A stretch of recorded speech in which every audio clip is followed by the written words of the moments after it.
მოგესალმებით, ეთერშია გადაცემა მაესტროს ანატომია, მე მისი წამყვანი მაგდა კოტრიკაძე ვარ.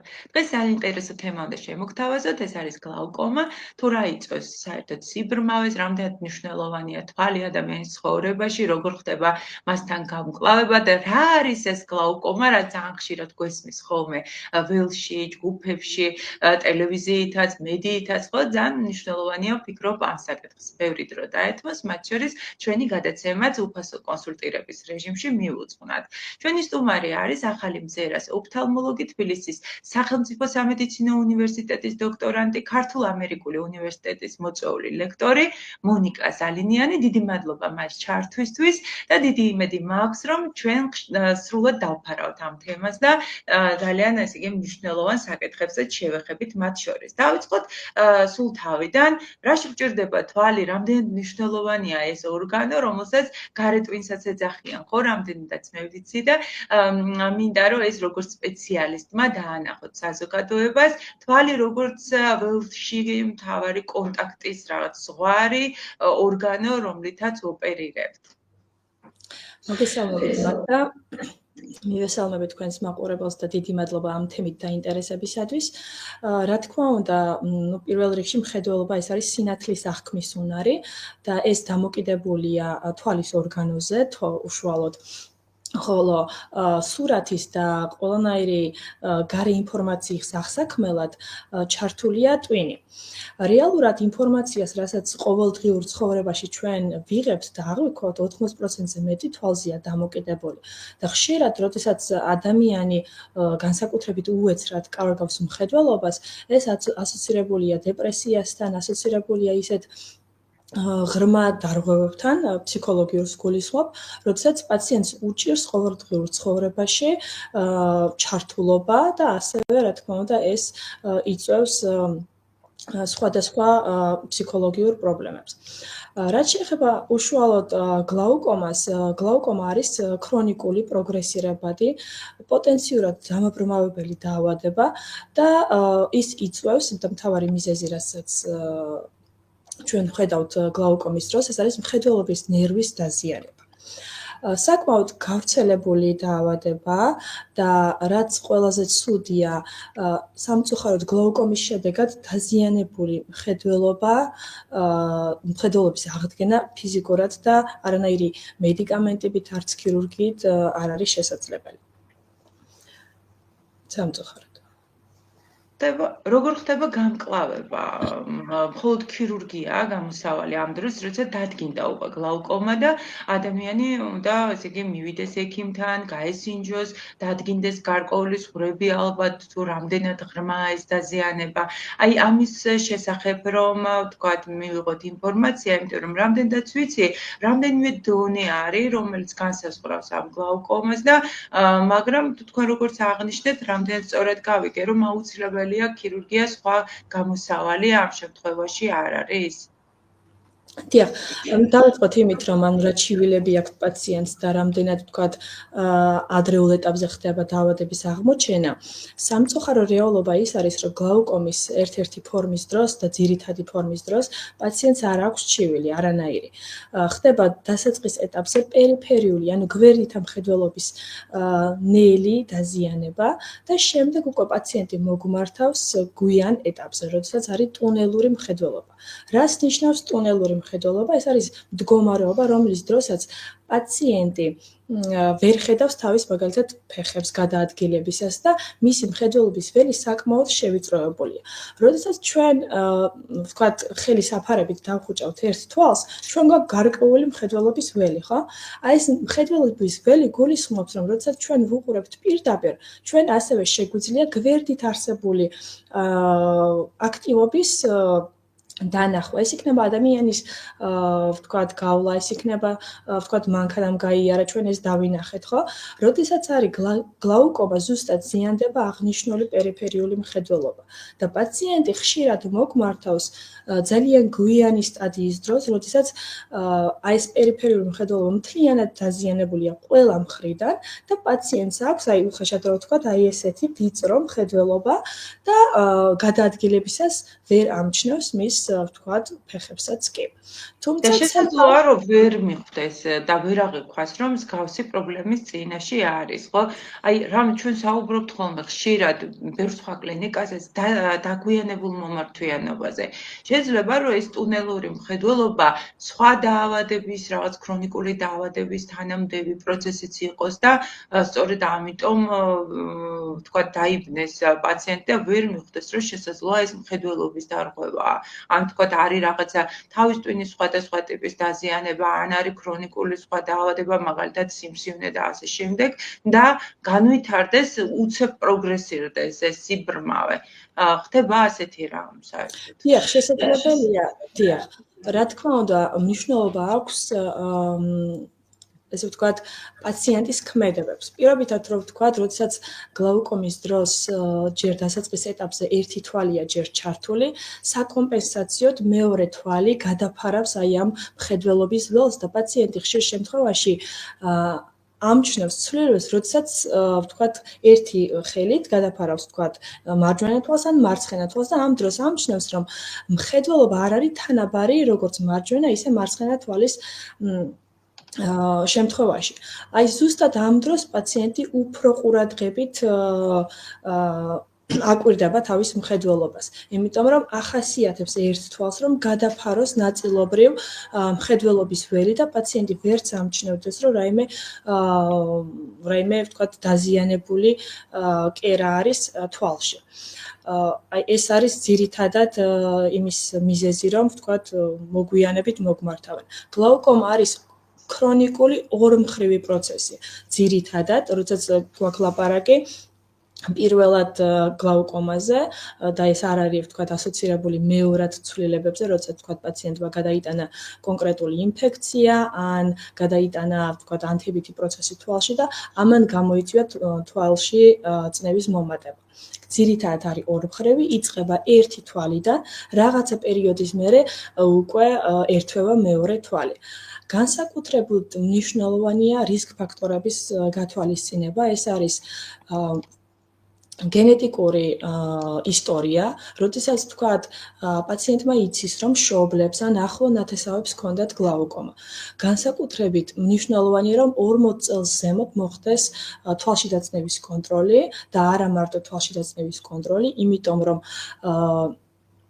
გლაუკომის დროს კი ვამბობთ, რომ ერთ-ერთი მთავარი რისკ ფაქტორი არის მაღალი თვალში დაწნევა, თუმცა არსებობს ისეთი გლაუკომის ფორმები, როდესაც თვალში არსებული წნევა არის ნორმის ფარგლებში, მაგრამ მიმდინარეობს პროცესი და მხედველობის ნერვი აქტიურად ზიანდება. განსაკუთრებით მნიშვნელოვანია ასევე შაკიკი, დაბალი არტერიული წნევა, მაღალი არტერიული წნევა, როგორც უკვე ვახსენე, გენეტიკური წინასწარი განწყობა, ასაკი პაციენტის 40 წელს ზემოთ ეს დაავადება უფრო აქტუალურია. და ისეთი ნევროლოგიური ცვლილებები, როგორც არის მაგალითად სისხლის მიმოქცევის დარღვევა, მხედველობის ნერვის არეში, ან დაბალი თავზურგტივნის სითხის წნევა, ეს ყველაფერი კომპლექსურია. ანუ ჰიპერტენზია პირდაპირ კავშირშია გლაუკომის ჩამოყალიბებასთან, შეიძლება ასე პირდაპირ არა. სამწუხაროდ დღესდღეობით ჩვენ არ ვიცით გლაუკომის გამომწვევი მიზეზი. როდესაც ჩვენ ვთქვათ გლაუკომის მქონე პაციენტს ვკითხავთ, აი ვთქვათ თქვენ რას ფიქრობთ, რა არის ვთქვათ თქვენ შემთხვევაში გლაუკომის მიზეზი, ყველა იტყვის, რომ ეს არის ასოცირებული თვალში დაწნევის მომატებასთან, მაგრამ კიდე ხაზგასმით მინდა ვთქვა, რომ არსებობს გლაუკომის ისეთი ფორმები, რომლის დროსაც წნევა არის ნორმის ფარგლებში. თუმცა გლაუკომის დიაგნოზი ისმევა და აი ჩვენ გვაქვს ლაპარაკი ამ დროს ნორმოტენზიურ, როდესაც არის თვალის შიგნითა წნევა ნორმის ფარგლებში, მაგრამ ნერვის დაზიანება გრძელდება და ეს არის პროგრესული. არ არსებობს წარსულში ნამკურნაველი გლაუკომის მდგომარეობა. გლაუკომის დიაგნოზი თუ ისმევა, ეს არის ქრონიკული და ამიტომაც ჩვენი მოვალეობაა, რომ და ასევე როგორც ჩვენი ისევე პაციენტების, რომ მოხდეს პირველ რიგში დროული აღმოჩენა და შემდეგ უკვე დროული კონტროლი, რათა კარგ შემთხვევაში შევაჩეროთ პროგრესი დაავადების და ცუდ შემთხვევაში შევანელოთ უკვე არსებული პროცესი, რომ არ მივიდეთ სავალალო შედეგამდე, რასაც სიბრმავეს ვთქვათ ვეძახით. დამატებითი კითხვა მაქვს ამის თაობაზე. ხშირია ასეთი მოსაზრებაც, არ ვიცი მითია თუ ლეგენდა და დავაზუსტებ თქვენთან სპეციალისტთან, რომ ახლომხედველობა და შორსმხედველობა ასევე ერთგვარი მაპროვოცირებელია ამ პროცესის, რომ შესაძლოა თუ ასეთი რამ აწუხებს ადამიანს და ხშირია ეს 40 წელს ზემოთ, რომ ჩამოყალიბდეს გლაუკომა. რამდენად უნდა იყონ ფრთხილად ასეთი ადამიანები? დიახ, როგორც მანამდე ვახსენე, არის სხვადასხვა ტიპის გლაუკომა, ფორმებს გამოვყოფთ და ერთ-ერთი ფორმის დროს, მაგალითად, როდესაც გვაქვს დახურულკუთხოვან გლაუკომაზე, ამ შემთხვევაში ჰიპერმეტროპია, ანუ შორს მხედველობა, როდესაც ადამიანს სჭირდება პლუს სათვალე, უფრო ხშირად გვხდება გლაუკომის დახურულკუთხოვანი ფორმა. ახლომხედველობის შემთხვევაში არის პირიქით. პაციენტი არ ატარებს მინუს სათვალეს და ამ შემთხვევაში უფრო ხშირია პირველადი ღიაკუთხოვანი გლაუკომის შემთხვევები და ამას აქვს გარკვეული, ესე ვთქვათ, კავშირი არსებულ მდგომარეობებთან და რა კავშირია ეხლა ეს. როდესაც პაციენტს აქვს ახლომხედველობა და ძირითადად ლაპარაკია საშუალო ან მაღალი ხარისხის ახლომხედველობასთან, ამ დროს თვალის ყველა ქსოვილი არის შედარებით თხელი. აი უხეშად რო წარმოიდგინოთ ბუშს თუ აიღებთ და გაბერავთ აირით, ხო? რაც უფრო გაბერავთ, მისი კედლები მით უფრო თხელია. ამ შემთხვევაში ზუსტად მხედველობის არეში, მხედველობის ნერვის არეში არსებული ქსოვილებიც შედარებით თხელია. და როდესაც წნევა თვალში იმატებს, ამ შემთხვევაში დაზიანების რისკი და მხედველობის ნერვის დაზიანების ცვლილებები არის საკმაოდ პროგრესირებადი იმ პაციენტებთან შედარებით, ვისაც არ აქვს, თქვათ, მინუსი.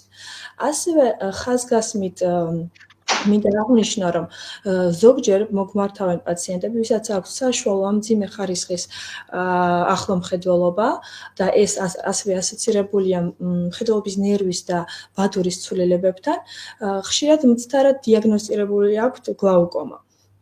რატომ ხდება ეს? როდესაც ტარდება ისეთი დიაგნოსტიკური ტესტები, როგორც არის მხედველობის ველის გამოკვლევა, მხედველობის ნერვის კომპიუტერული ტომოგრაფია, ამ დროს მხედველობის ნერვის ცვლილებებს ავლენს ექიმი და ხშირ შემთხვევაში ასევე თუ პაციენტს აქვს საკმაოდ სქელი რქოვანა გარსი, მცდარად ხდება ტონომეტრიის, ანუ თვალში დაწნევის გაზომვის დროს 21-22 წნევის დაფიქსირება და ავტომატურად ექიმი ხედავს, რომ წნევა ზღვარს ზემოთ არის, ასევე ვთქვათ, დიაგნოსტიკური ტესტებით ვლინდება დაზიანებული ცვლილებები მხედველობის ნერვში და ისმევა გლაუკომის დიაგნოზი. ამ დროს საკმაოდ რთულია და მინდა აღვნიშნო, რომ კი ბევრჯერ ვეჯახებით ისეთ მდგომარეობას, როდესაც ვერ ხვდებით ბოლომდე, ეს არის გლაუკომისთან ასოცირებული ცვლილებები, თუ ეს არის მხედველობის ნერვის დაზიანების ცვლილებები ასოცირებული ახლომხედველობასთან.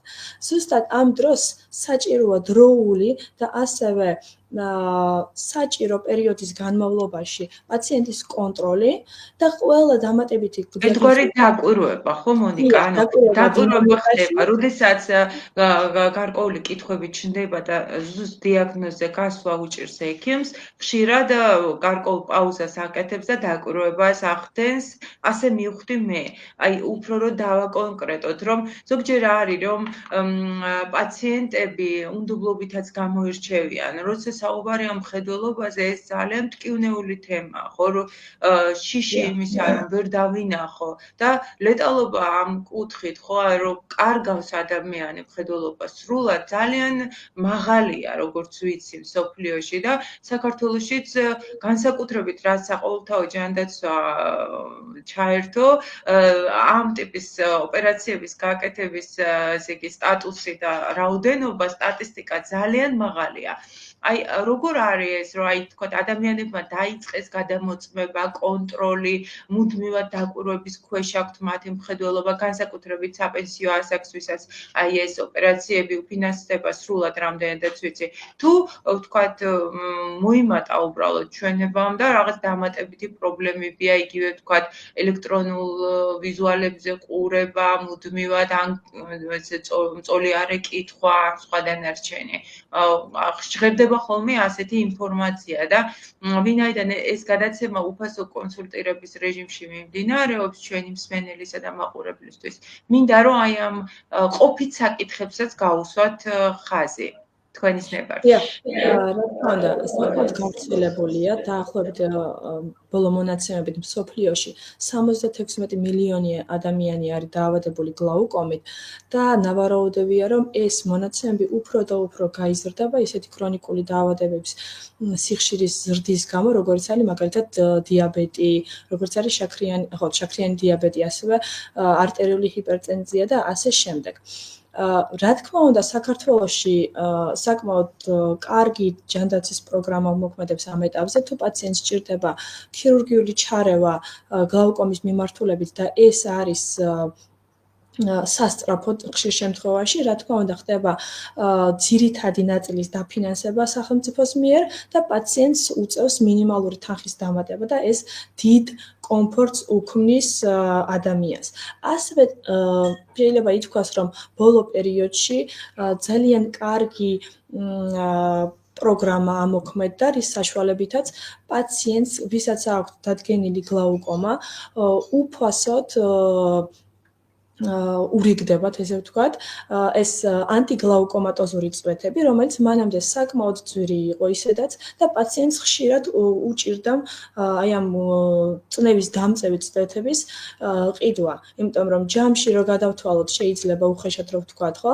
თვეში პაციენტს უწევდა 150 ლარის ან მძიმე შემთხვევაში 200 ლარამდეც კი აი ამ წვეთების ფინანსური შეძენა ამ ეტაპზე, ვთქვათ, მიმართავს პაციენტი ექიმს, ხდება დიაგნოზის დასმა და მერე ფორმასის საშუალებით უკვე იქ ფიქსირდება, რა წვეთებია საჭირო და ოჯახის ექიმის ჩართულობით ხდება ამ წვეთების გამოწერა და რაც მნიშვნელოვანია, პაციენტი მუდმივად იღებს ამ წამლებს უფასოდ და ხდება თვალში დაწნევის მდგომარეობის კონტროლი, რომელიც არის ერთ-ერთი მთავარი. მხოლოდ მას შემდეგ, რაც ქირურგიული ჩარევა მოხდება, მონიკა. არა, ეს არის ნახეთ როგორ არის კონტროლი.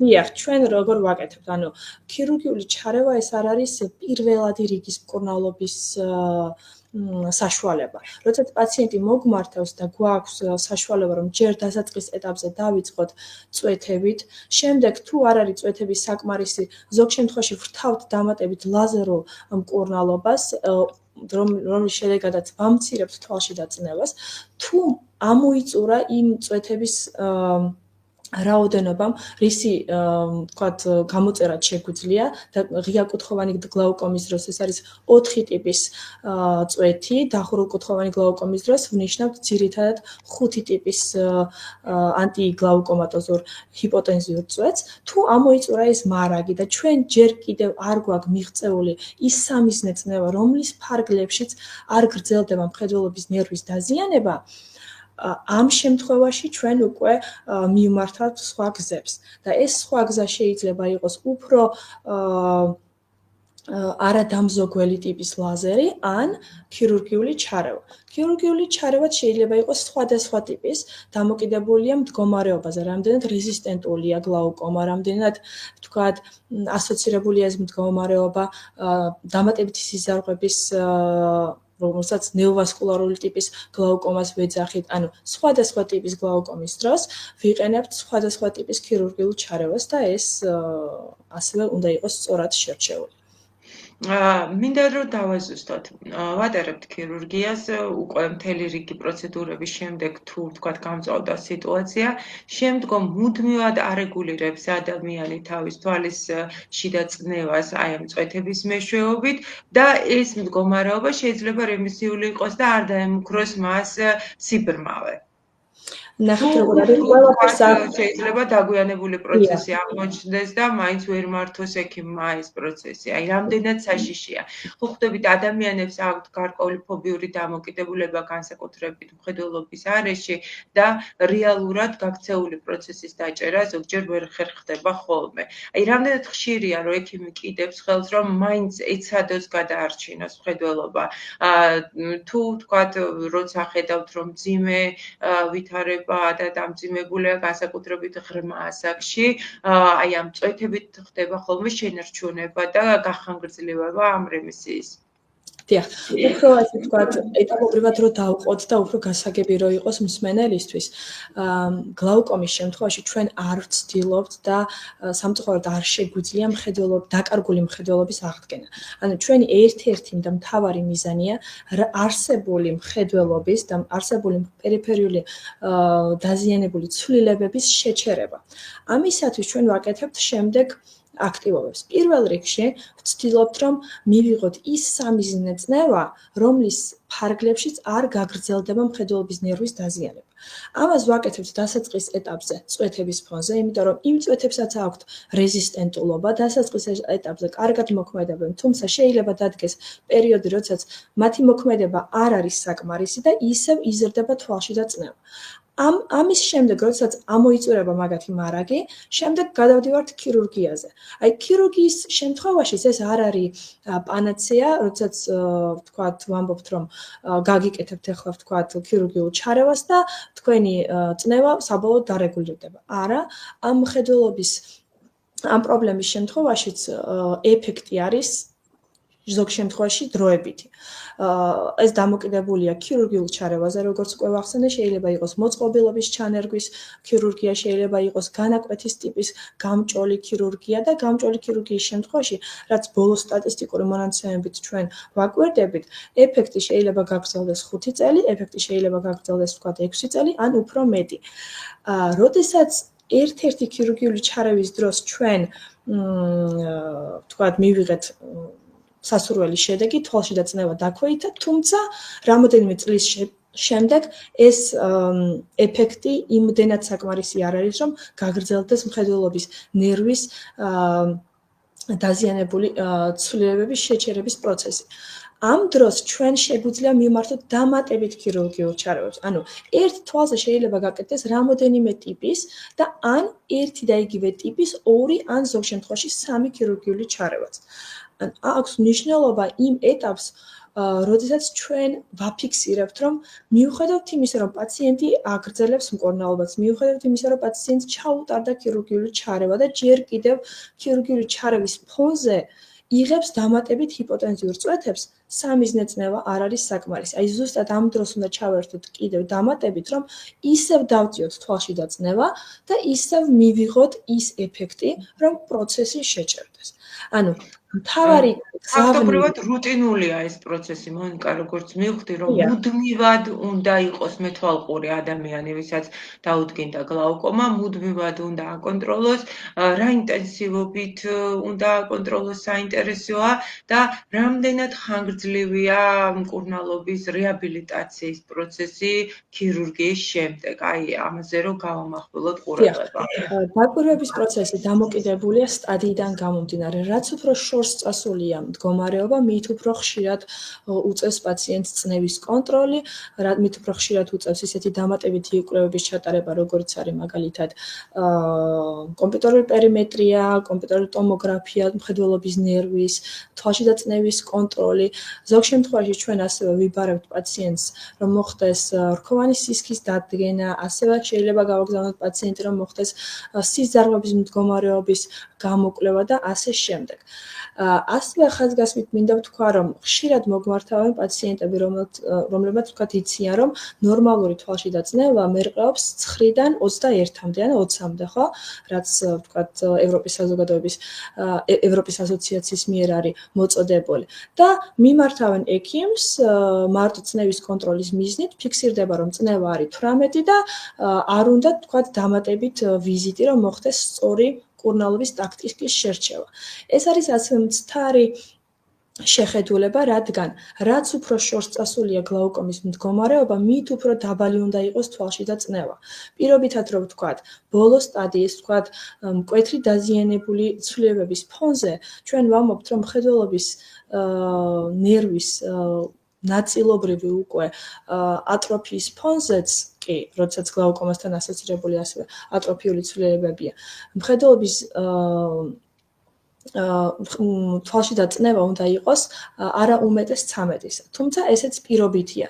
ზოგ შემთხვევაში 13-ს ვაფიქსირებთ წნევას, ვაკვირდებით პაციენტს და ვხედავთ, რომ პროცესი გრძელდება, მხედველობის ნერვი ზიანდება და ეს ნიშნავს, რომ ის 13 ამ პაციენტისთვის არ არის საკმარისი. უფრო უნდა დავწიოთ ეს წნევა და გავხადოთ პირობითად ვთქვათ 10. ისევ 10-ის ფონზე ვაკვირდებით და ვნახულობთ, რომ თუ მდგომარეობა დასტაბილურდა და დამატებითი დაზიანების კერები არ გამოვლინდა, მაშინ ამ კონკრეტული პაციენტისთვის წნევა 10 არის ვთქვათ მისაღები და ვაგრძელებთ იმავე რეჟიმით დაკვირვებას, სანამ ვთქვათ არ გამოვლინდება ახალი დამატებითი დაზიანების კერა. როგორც ჩანს, ერთი ჩარჩო არ არსებობს ესე მასიურად, რომ ყველა პაციენტს ერთნაირად მიუდგეთ ის წონის ინდექსი იქნება თუ ასაკის თუ სხვა დანარჩენი, ამასთან შეჯერება ხდება, რამდენადაც ჩემთვის გასაგები გახდა. ალბათ მნიშვნელოვანია ასევე ყოველდღიური რუტინული მოვლის პროცესები, როგორ უნდა მოვუაროთ თვალს, რომ არ გართულდეს, რომ არ ჩამოყალიბდეს სხვადასხვა ტიპის და მათ შორის გლაუკომის დაავადება. ხომ არ არის რაიმე ისეთი რჩევები, რაც შეიძლება ამ წუთას ძალიან მნიშვნელოვანი იყოს ნებისმიერი ადამიანისთვის და არა მხოლოდ პაციენტისთვის, რომ არ მივიდეს საქმე მძიმე მდგომარეობამდე, რომ არ დაზიანდეს თვალის აპკი იქნება თუ თვალის კეკალი, ხო, აი როგორ უნდა მოვიქცეთ ჩვენ, რომ უფრო დეტალურად რო გითხრათ. დიახ, პირველ რიგში მინდა ვთქვა ის, რომ ვისაც ჯერ არ აქვს თქვა დადგენილი გლაუკომა, მაგრამ იციან, რომ ანამნეზში, ანუ სამედიცინო ისტორიაში, თუნდაც მშობელს ან ახლო ნათესავს აქვს გლაუკომა, მაგ შემთხვევაში გირჩევთ, რომ 40 წლის ზემოთ აუცილებლად მოხდეს თვალში დაწნევის კონტროლი და ასევე მხედველობის ნერვის გამოკვლევები, რომ დადგინდეს რომ თქვენი მდგომარეობა არ არის, ვთქვათ, დაკავშირებული გლაუკომასთან. იმ შემთხვევაში, როდესაც უკვე დაგიფიქსირდათ და დაგიდგინდათ გლაუკომა, მნიშვნელოვანია, რომ წვეთები ჩაიწვეთოთ იმ თანმიმდევრობით, რა თანმიმდევრობითაც ექიმა გირჩიათ.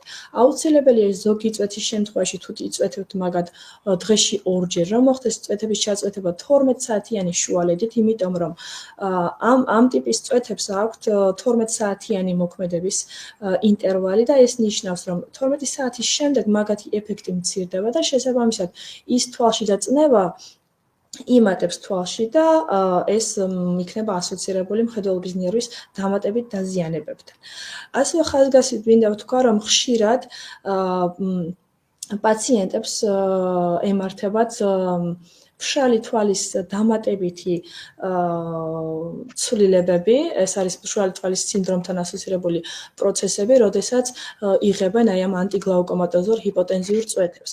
ნებისმიერი ტიპის ანტიგლაუკომატოზურ წვეთებს ახასიათებთ აი ამ ალერგიასთან და მშრალ თვალთან ასოცირებული ცვლილებები თვალის ზედაპირზე და ხშირად პაციენტი მოგმართავს, რომ როგორც კი დავიწყე ამ აღნიშნული წვეთების ჩაწვეთება, დამეწყო ქავილი, უცხო სხეულის შეგრძნება თვალების არეში, მიწითლდება თვალი და აღარ მინდა ამ წვეთების ჩაწვეთება. ეს წვეთები, აი ეს აღნიშნული ჩივილები ძირითადად, როგორც უკვე აღნიშნე, ასოცირებული ამ წვეთებთან და ეს არის დროებითი. რა თქმა უნდა, როდესაც პროცესი მწვავდება და ვიღებთ, ესე ვთქვათ, ძალიან გამწვავებულ მდგომარეობას, რა თქმა უნდა, შინდა შეეჩერდეს ეს მდგომარეობა დამატებითი წვეთების საშუალებით. ზოგ შემთხვევაში მივმართავთ ქირურგიულ ჩარევასაც, რადგან პაციენტი, ვთქვათ, ვერ იღებს ამ წვეთებს, აქვს ალერგიული ფონი და ასე შემდეგ. რეკომენდაცია არის, ვთქვათ, დასაწყის ეტაპზე, რომ მოხდეს აქტიურად დამატენიანებელი საშუალებების ჩაწვეთება. ეს არის რასაც ვეძახით ასევე ნატურალური ცრემლის ანალოგებს. საკმაოდ ბევრია აფთიაქებში და თქვენ ექიმთან შეთანხმებით აქტიურად შეგიძლიათ გამოიყენოთ ეს დამატენიანებლები. ამ დამატენებელს აქვთ მსგავსი ეფექტი, როგორც მაგალითად დამატენიანებელ კრემს. როდესაც გვაქვს კანი მშრალი, ხო, ჩვენ არ მივდივართ ექიმთან, რომ ვთქვათ, წავისვათ დამატენებელი ხელზე, ან ვთქვათ, სახის კანზე, ჩვენ ვიღებთ აი ამ კრემს და ვთქვათ, მაგით ვატენიანებთ. იგივე მსგავსი ეფექტი აქვს ზუსტად აი ამ წვეთებს, რომელსაც ვთქვათ, ინიშნავს ექიმი განსაკუთრებულად ანტიგლაუკომატოზურ ჰიპოტენზიურ წვეთებთან ერთად. ძალიან საინტერესო გადაცემა გამოვიდა. ვფიქრობ, რომ მას ვისაც აწუხებს ან აქვს გენეტიკური ნიშნები იმისა, რომ შესაძლოა მსგავსი დაავადება განვითარდეს, აუცილებლად მიაქცევს ყურადღებას და მეტად ესე იგი სკრუპულოზურად იკვლევს, თქვათ რუტინულად წელიწადში ერთხელ მაინც მივა და გადაიმოწმებს ხედველობას იმისათვის, რომ მსგავსი პროცესი არ დაუშვას, რომ ქრონიკულ დაავადებაში გადაზარდოს ესა თუ ის დაავადება და განსაკუთრებით ისეთი დაავადება, რომელიც იწვევს სიბრმავეს და დამეთანხმებით, რომ ამაზე მეთვალყურეობა არის უმნიშვნელოვანესი, თუნდაც მისი მნიშვნელობიდან გამომდინარე, მისი ხარისხებიდან გამომდინარე და რამდენად ის ახდენს გავლენას ჩვენი ცხოვრების, ვთქვათ, ყოველდღიურობაზე და რამდენი მნიშვნელოვანია თვალი, ამაზე აღარ განვაგრძობ საუბარს, ვინაიდან მთელი გადაცემა სწორედ ამ თემას დაეთმო და ვფიქრობ, რომ მნიშვნელოვანია, რომ ეს იყოს გათვალისწინებული, დანახული და რეალობას თვალი გაუსწოროთ, როცა საჭიროა მივმართოთ ექიმს, ეს არ უნდა გადაავდოთ, ხო? და ქართველებს ეს ხშირად გვახასიათებს.